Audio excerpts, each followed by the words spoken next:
Today we have Matt Ballard from Sevierville County Utility District. They are the natural gas provider up there in East Tennessee. So a little bit about Sevier County Utility.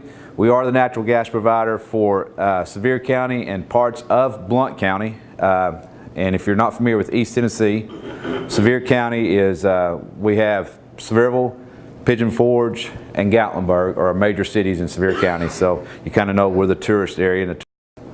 So I'm here today, of course, about the wildfires that happened in 2016. Now, it's an event that I hope we never see again. I hope nobody in our region. We usually see this in California. So when it happened in our area, we were, I'm not going to say we were prepared.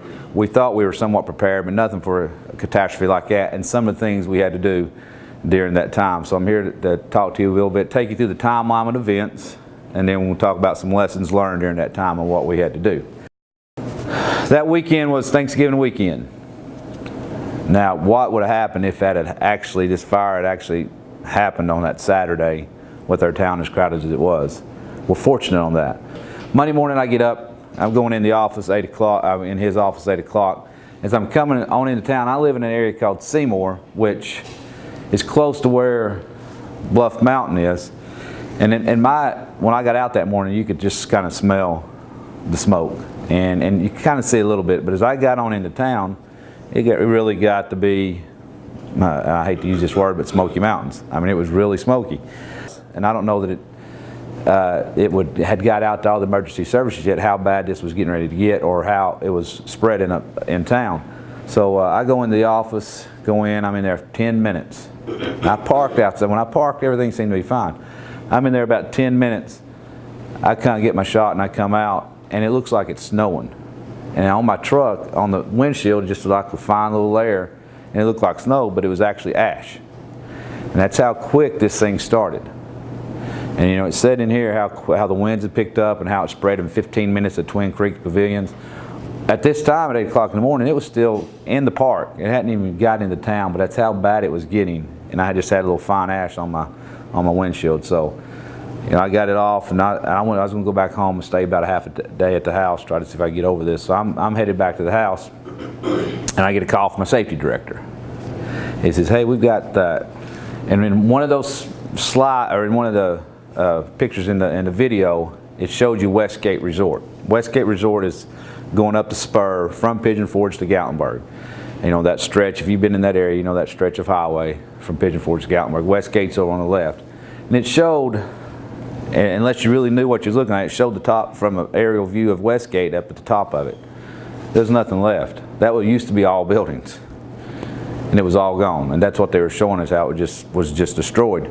But we had a crew up there at that time that was working, putting in some main extensions. And he called me and he said, we've got our crew up there, and they've called today. They're having a hard time breathe up there, breathe at Westgate. All the smoke and everything that's going on.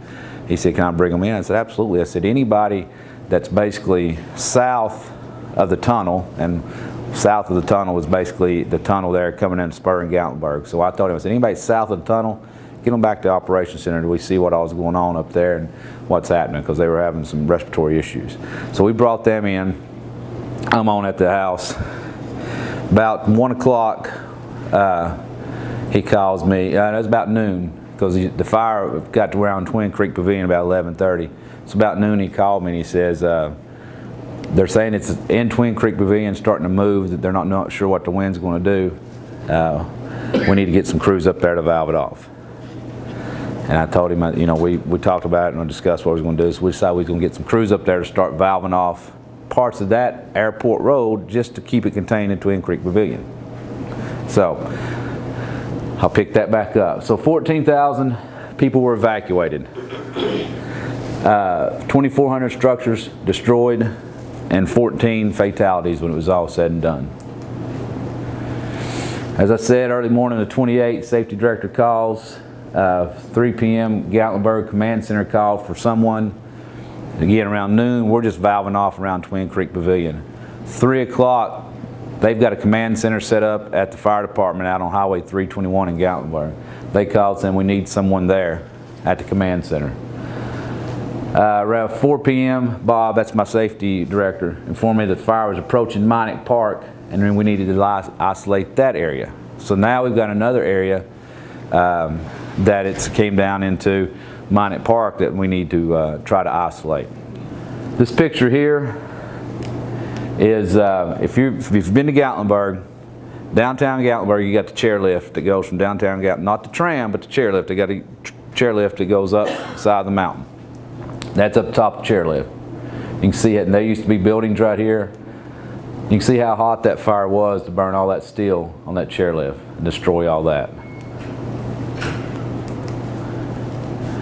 All right, so approximately 6 p.m., I start heading to the command center because at this point it's getting out of control, and I wanted to kind of stay out of that area and just monitor it from where I was, but we knew at that time we needed to basically call all hands in. So I get in the vehicle with my director of operations. We start heading to Gatlinburg.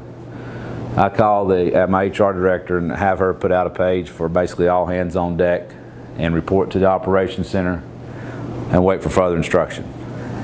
At the same time, I'm talking to Bob, my safety director at the command center, and I asked him, I said, ask Chief Miller, who is the fire chief and was the one in charge at that time of what was happening, about our CNG mobile field station.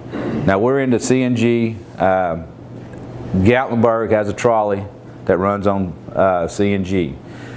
Until they get bigger with their vehicles, we weren't going to put a CNG station there because the cost of a CNG station, even whether if it's small, it approaches right at $1 million. There's no way you can get anything in CNG right now unless it's $750 to $1 million, even on small scale.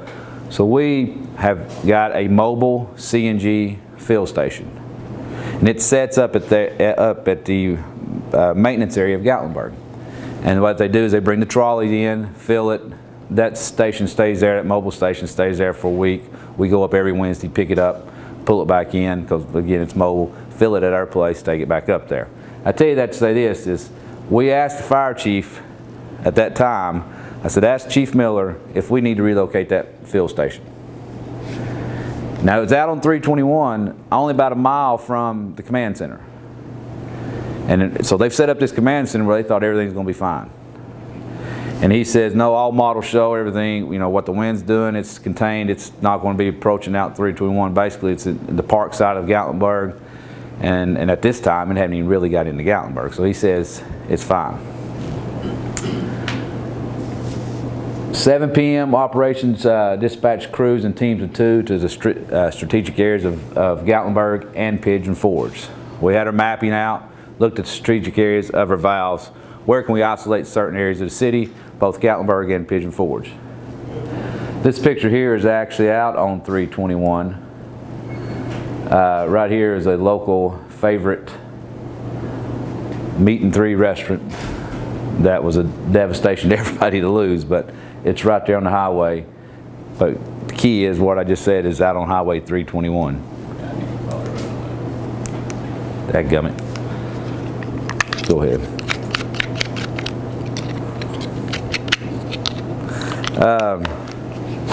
So, see if it's working now. So, right here is where, you see these steps that come down right here? Right in this area right there is where this mobile CNG station was. It wasn't going to get up there. If we hadn't moved it, look at what we probably could have blown out the fire ourselves if that thing would have ignited. When our crews, we made that determination at that time to go ahead and move that station. When our guys got there to move it, the fire was already on that ridge side right there, and there used to be a house back there. And the house was already burnt, and the lady and her dog was standing in that area right there in shock. So our guys got her first, got her in the truck, hooked the station up, pulled the station. When we left it with the station, there we go. The house was right in here. Got her, brought her to the command center in the other truck, got the station. When you take that mobile fill station, when you hook it up to leave, you've got to relieve the pressure on it. But I told them, don't do anything, just get the hell basically out of there as quick as you can. They come down, I'm coming in the command center, they're coming down Highway 321, lights and sirens going, police escort and everything, taking it to neighboring county before they ever relieve anything on that. I had to call the neighboring county to let them know that we were going to be relieving some pressure and they're probably going to be smelling gas, and that's what was going on. But we had to get it out of there. At 8 p.m., we begin to turn the valves to isolate the system, trying to figure out where we're going to isolate. 9 p.m., we go dark. 9 p.m., we lost all cellular service, which affected our mapping system. And this is critical for later when we talk about lessons learned. But we lost all the towers burnt. We lost everything. We lost communications. We lost our mapping through our iPads, through our mobile devices. The communications was the big thing. 10 p.m., well, before I get to that, let me tell you about the communications. We decided about 7 years ago, we have the old two-way radios. And we were going to get rid of those because now everything, how you communicate now through your mobile devices, through text, through all the, the iPads in the vehicles, all that stuff. We said, no, let's keep them. A little bit of a maintenance issue, as you know, as this equipment gets old. But we decided to keep them just in case. And so we keep them in the trucks. Every now and then we do communicate that way. Well, if we hadn't had those two-way radios, we'd been totally in the dark. Only way we could communicate that night, and only way the fire could communicate, only way the police could communicate, I mean, everybody lost all communication. And it was only by the two-way radios that we were able to communicate. And at that time, the traffic was so heavy on the radios, it was spotty and isolated. You were jumping on people, on the radio and keying over them. It got to the point where it was so bad in the city, and a story to lead to that is, I'd actually got out of the command center, got in a vehicle to go down to one of our main valves that would isolate just Highway 321 from the rest of the system. Because we want to try to keep Highway 321 on for several reasons. one is, that the more customers you lose, and the more that you turn that off and lose everything, what you got to go back through to get it back on. And two, that's where the command center was, that's where high school was out there, that's where they were starting to talk about setting up for the Red Cross area and everything for them to house people. So we want to try to keep that on. I'm trying to get down to this valve where I showed you earlier about the local restaurant everybody liked. I'm driving down the road. Again, everybody by this time is pretty much evacuated. I can't see. Smoke as thick as you can see. Fire everywhere. The fire was so intense that I could feel the heat inside my truck. I felt like I was inside an oven. At that point, I was like, hell, this is not worth it. I turned around, got back to the command center, told my director of operations, put the call out, turn the main valve. So you never think you're going to turn the main valve to shut in a city. But that's what we did. We turned the main valve north of the spur, going into, from Pigeon Forge into Gatlinburg. We turned that main valve to basically isolate Gatlinburg and turn the gas off to the whole city. Because we were done, we'd done all we could do. Right before we were doing that, we're in the command center, get a call from a fireman to the chief over his radio. He says, you've got 15 minutes and the fire's going to be on top of you. I mean, that came out of nowhere. That again is how the winds were moving this fire. 15 minutes. You should have seen the scramble inside that command center. You had state troopers there, you had all the city officials there. I hate that you're no longer on council. Any politicians in here? You had your damn politicians already there that had no business being there, just in the way. Trying to get them out of there. It was a mess to get out of there in 15 minutes. So we get our people, we get going out. That's one reason we just went on and isolated everything. We did have guys who were on Airport Road, which is the road that goes to Park Vista. One guy was basically only one way out, and he had to back out of there. And he had fire on all three sides of him. We actually had some damage to the truck from the fire, from the heat of it, and he had to back out just to get out to save himself. Two men walk our high pressure distribution line on the spur, which is about a 5-mile line of the spur. We walked that line, done a quick leak survey on that line to determine because we still had gas going through that part where we'd cut it. We met at our gate station. at Gatlinburg to see if we had any damage there and if we could start turning that back on. The reason I put that in there, and I don't have this picture, but if you kept up in the news with what was going on and you saw the entrance sign to Gatlinburg that was half burnt and had a flag draped over it, welcome to Gatlinburg, I don't know if you saw that, but it got down to that area. Our gate station's only about 100 yards from that. So the fire was down there about, we got to our gate station, hadn't even been touched.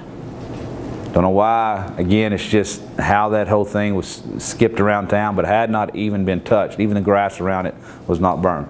We were fortunate. So when we checked everything there, we knew we were able to start getting some gas back on the system. Hadn't done it yet because we needed to check other areas of the town again to see where we were. Sent 2-man crews out to evaluate areas of the system. Made contact with critical customers to determine their needs. Rocky Top, that's where the command center had been set up, that's where the shelter was set up, that's where they were bringing everybody. That was the main hub for everybody at that point. It's out Highway 321. The other main concern was Ripley's Aquarium. They heat their water with gas. So you got all that aquatic wildlife there, and they have to keep it at a certain temperature. So when we made contact with them to determine what their needs were, at that time they told us, this was on Tuesday, they said they could go to about Thursday, possibly push it to Friday before they'd get concerned and that temperature would drop. So we knew we had about 48 hours to play with there. Established a command center on Highway 321. We hadn't yet came into town, we're just worried about 321 because that's where the Rocky Top was, and that was the first area, that was the least damaged area. There's our command center, makeshift command center right here that we had set up. Mutual aid, I put this in because at this time we had to start calling in mutual aid. Now I can say this, being in TGA and APJ, the natural gas people across this country are like brothers. And I've always said that's one of the great things about being in our business is it is really a close-knit family. Fire Chief Pigeon Forge, he had, I think at this time, I think it was Cleveland, is it Cleveland or Chattanooga Fire Department? I mean, we had fire departments, I wish I had the numbers on that, from all over. They said, what can we do? He said, take your whole department, I don't give a damn what you do, don't let Dollywood burn. And he said, set it up and don't let Dollywood burn. Now, let's get back to Ripley's. So Ripley's tells us Friday, so we're figuring 48 hours. Wednesday morning, this was on Tuesday. Wednesday morning, we get a call from them, from their general manager, saying we need gas, we need our water heated today. It's dropped drastically overnight. We're going to start losing wildlife. We're going to have to get basically trucks in, which they couldn't do in that amount of time, concerned about wildlife. So we took a team of 2, basically, my vice president of operations and my safety director. Those 2 were assigned to Ripley's Aquarium to figure out how we were going to get gas back to them. And if you know Ripley's, it's in the middle of town. So how are we going to get gas just back to them? Nobody else. And they got it done. It was an 8-hour project, but we done some bypasses. We got some other valves turned on. We done some leak checks on some certain lines and figured out how we could bypass everything and get to them. We got them gas by Wednesday evening, I think it was around 10 or something. So we were able to save their wildlife. They didn't need to do anything. So after you turn the main valve, turn the gas off, what do you got to do? You got to go around and turn it off and lock off every meter. So we knew that was, so we started going out in teams, and I sent everybody in teams just because of the devastation and what was going on at the time. You still had fires burning. I mean, everything wasn't totally out, so we had that safety on our mind. Going out, turning off everything, locking it, determine which areas we could get back on. Because you had everybody want to come and see what happened. And you had lines of traffic, and you've been to Pigeon Forge before, so you know how traffic, you had lines of traffic. So they ended up creating a 1 lane basically for us. And every morning when we report in, we would come down that 1 lane just to flying and wouldn't stop. We just go on into town, get to Gatlinburg, and start our job. So we had to coordinate meals. So we provide them 3 meals a day, breakfast, lunch, and dinner, because we had no idea in the beginning how late we were going to go. We were going to from 6 a.m. to 1 a.m. the first couple of days, midnight, then it started backing down. But these daily goals, in the morning we'd gather them all. My guys, my team would give me what we needed to have done that day.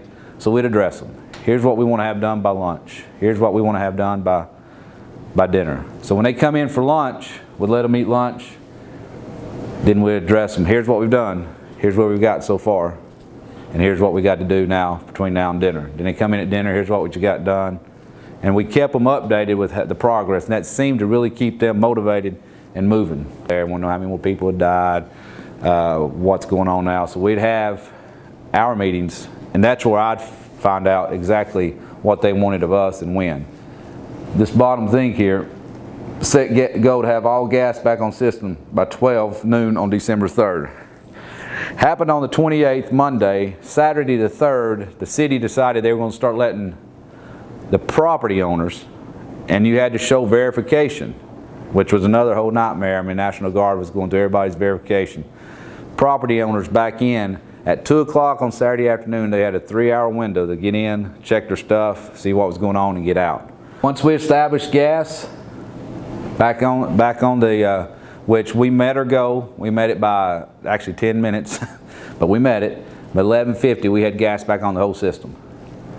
We began to make robocalls. We were able to knock out all the customers in the Gatlinburg City proper, and we were able to make robocalls to those customers, to the number on file. And I say that because that was an issue. Because if their business was the number on file, they only had that 3-hour window that they were allowed back in.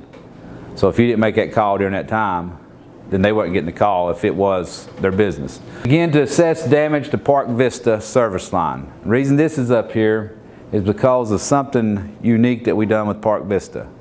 Park Vista service line. Park Vista is the hotel that sits on the round hotel that sits on top of the hill. Didn't get damaged. Fire was in the parking lot. If you saw on the news, fire I think actually encroached their canopy or their parking, where the valet is, but did not damage the hotel. They said they were wanted to be back on by either Christmas or New Year's. We knew it wasn't going to happen. There's no way they were going to get that place cleaned up and back on because of the smoke damage and everything. This is a unique scenario with Park Vista. Back when it was built, we didn't have all the boring capability that we have now. Their meter is down at the bottom of their driveway when you first start going up that big steep driveway. Downstream of that meter is their own line. That line over the years from erosion and everything had been exposed a little bit. That line was totally burnt. They had leaks all over that line in their parking lot. They're going to have a whole new service line. So we told them, they wanted to contract us to do it. Well, we didn't have time to do it. I mean, we couldn't do that. So we gave them a contractor to use. They had to go through their insurance, whole thing. So this whole insurance mess started taking some time. They said, I said, we'll get you gas. So, oh, my bad. LNG. We used LNG to feed that hotel. They were great on our mapping, remote access. They help us develop some forms that our guys were able to take out. Because our issue we had was everybody's perception of what happened at this meter would vary. And when it came back into our command center to put the data in and what we needed to do, when they were assessing that meter, well, hell, everything was a little bit different. So we had them come up with a set form that we just gave our people and said, just check these boxes. And it gave us what we needed to know. Lessons learned. Make the mapping system available offline. When we went dark, we had nothing except our paper maps. And that's a problem. Paper maps are a problem now, but won't be. And I've got this here. Anybody in here younger? Well, the young generation, the mid-20s, we have found out most of them cannot read a damn paper map. And I mean, that's just what it is. They can't read a paper map. You've got, they've never had to. So, train employees on how to read a paper, and you may think they can, but let's verify, trust but verify, and make sure they can. Read paper maps. Have a grid version of the mapping system ready to print and also available to airdrop on iPads and iBooks. Have it already printed out, have it ready, just hit that button and drop it on there. So you've got it on, you don't have to be going online to get it. Mobile command center. We don't have a mobile command center. We didn't, we still don't. That's one thing I want to do. We may do with what we had, but we establish a hierarchy for communication purposes. We all got that organizational chart. We all got that hierarchy. We know how it's supposed to work. Stick to it. I had no business, and this is on me, I had no business being in the command center on a daily basis, deciding what we needed to do, how we needed to do it, who needed to do it. That's what I've got a director of operations for. That's what I've got a director of engineering for. Have a radio in the engineering department. For us, we don't have a radio in our engineering department, just a land radio. We found out, don't know why we don't, but that would have been very helpful the night of the fire, to be able to communicate back and forth with the engineering. We had to get them a mobile radio to take in there to them. Our GIS and CIS need more of a reconnection or more of a communication tool. What our GIS numbers may say is a little bit different than our CIS numbers. And that was only maybe about 7 or 8, but it was frustrating the hell out of me. Because to me, as soon as that gets in the GIS, it should be hitting your CIS at the same time, so the ladies in the office, or whoever's in the office handling that part of it, are seeing the same information that we're seeing out in the field. And I'd get different reports from the office and different reports from the field, and it was just frustrating. And like I said, it was only off maybe 7 or 8, but it was enough at that time to be frustrating. Colored locks that convey a message. Well, you know, when you off and lock a meter, it's usually for non-payment or for a safety issue, correct? Maybe didn't have some inspection done or something. All right, well, when we off and locked all those meters, they all had the same lock.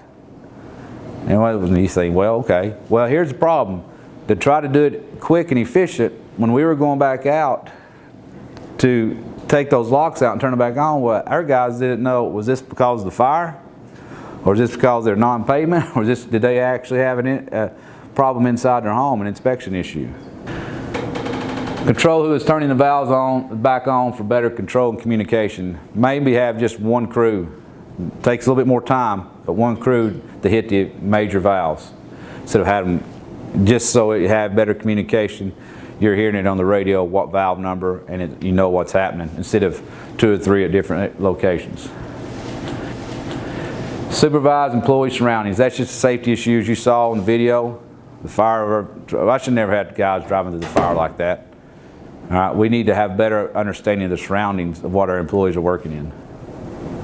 Do you have a lot of PE pipe up there, and did that melt, or did you? We have, majority of our system is PE. No, it didn't melt unless it was exposed under the bridges, and we had some issues there. But everything that was buried, survived, was fine. We had one area when you came into town, into Gatlinburg on the right, if you've seen when you come around the curve into Gatlinburg, how the river flows right there, and there's some buildings down the right, that's called the fish hatchery. The bridge that crosses there, the line burnt there and ignited and destroyed the electrical and the communications that ran under that bridge as well because of. Was that before you had shut the gas off? Yes, yeah. Well, it was right at the time we were shutting it off. You still had the line pack in there, yeah. So you purged the lines after you? Yes, ma'am. When we brought the gas system back up, they were purged at every meter.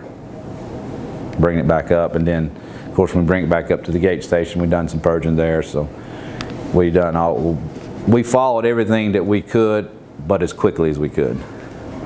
During the fire, we lost a little over, when we turned it off, we lost a little right at 3,000 is that area. Permanent customers that we lost we were down to 3, last check I think it was 301, 302 permanent customers that we lost.